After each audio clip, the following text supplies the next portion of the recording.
Hi, നമസ്കാരം. ഞാൻ ഇവിടെ പറയാൻ ഉദ്ദേശിക്കുന്നത്, ഞാനൊരു വാസ്തുവിദ്യ കൺസൾട്ടൻ്റാണ്, നിങ്ങൾക്കറിയാമല്ലോ. അപ്പോൾ എന്താണ് വാസ്തു? ഇതൊരു അന്ധവിശ്വാസമാണോ എന്നുള്ള രീതിയിൽ എൻ്റെ അടുത്ത് പലരും ചോദിക്കാറുണ്ട്. ആക്ച്വലി ഞാൻ ഈ കോഴ്സിന് ജോയിൻ ചെയ്യുന്നതിന് മുമ്പ് ഞാൻ ആറന്മുള വാസ്തുവിദ്യാ ഗുരുകുലത്തിൻ്റെ ഒരു ഡിപ്ലോമ കോഴ്സിന് ജോയിൻ ചെയ്തിരുന്നു. അതിലൊരു സ്വർണ്ണ മെഡലോട് കൂടിയൊക്കെ പാസ്സായതാണ്. ആ കോഴ്സ് ചെയ്യുന്നത് വരെ എനിക്കും വാസ്തു എന്ന് പറഞ്ഞു കഴിഞ്ഞാൽ എന്താണെന്നുള്ള വലിയ ഐഡിയ ഉണ്ടായിരുന്നില്ല. എൻ്റെ ഒരു സബ്ജക്റ്റ് സിവിൽ ആയതുകൊണ്ട് ഞാൻ ആ കോഴ്സ് ജോയിൻ ചെയ്തു, പഠിച്ച് തുടങ്ങി.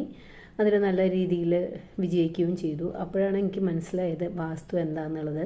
അതിനേക്കാളും കൂടുതൽ എനിക്കിത് മനസ്സിലായത് എൻ്റെ അനുഭവങ്ങളിലൂടെയാണ്. ആദ്യമൊക്കെ ഒരു വർക്ക് കിട്ടുമ്പോൾ നമ്മളത് ചെയ്ത് പിന്നെ അവരുടെ ഒരു ഫീഡ്ബാക്ക് കിട്ടും നമുക്ക്. എനിക്കിങ്ങനെ ഒരു മാഡം വീട് വന്ന് നോക്കി ഇന്ന രീതിയിലുള്ള ചേഞ്ചുകൾ പറഞ്ഞു, അപ്പം എനിക്ക് ഇന്ന രീതിയിലൊരു ഗുണം ഉണ്ടായിന്ന്. അങ്ങനെയാണ് എനിക്കിതിലൊരു വാസ്തവം ഉണ്ടെന്ന് എനിക്ക് മനസ്സിലായത്. അപ്പോൾ എന്താണ് വാസ്തു എന്ന് ചോദിച്ചു കഴിഞ്ഞാൽ, വസന്തി പ്രാണനോ എത്ര ഇതി വാസ്തു. അതായത് നമ്മൾ ഏതൊരു ജീവനും ജീവിക്കുന്ന പാർപ്പിടം അതെന്തുമാവട്ടെ, അതിനെ സംബന്ധിക്കുന്ന ഒരു ശാസ്ത്രമാണ് ഈ വാസ്തുശാസ്ത്രം എന്ന് പറയുന്നത്.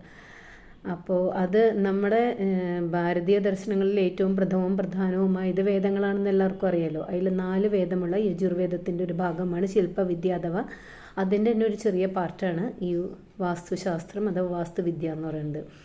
നമുക്ക് നല്ലൊരു സുഖവും സമാധാനവും പ്രദാനം ചെയ്യുന്നൊരു ജീവിതം ഉണ്ടാവുക, നമുക്ക് ആ വീട്ടിൽ സുഖമായിട്ടിരിക്കാൻ കഴിയുക, അതിൽ നിന്നുള്ള അതും ഊർജവുമായി കണക്റ്റഡ് ആയിട്ടുള്ളൊരു അതാണ് വാസ്തുവിൻ്റെ ബേസിക് ആയിട്ടുള്ള കാര്യങ്ങൾ. കൂടുതൽ കാര്യങ്ങൾ അടുത്ത വീഡിയോയിൽ പറയാം. താല്പര്യമുള്ളവർ കാണുക.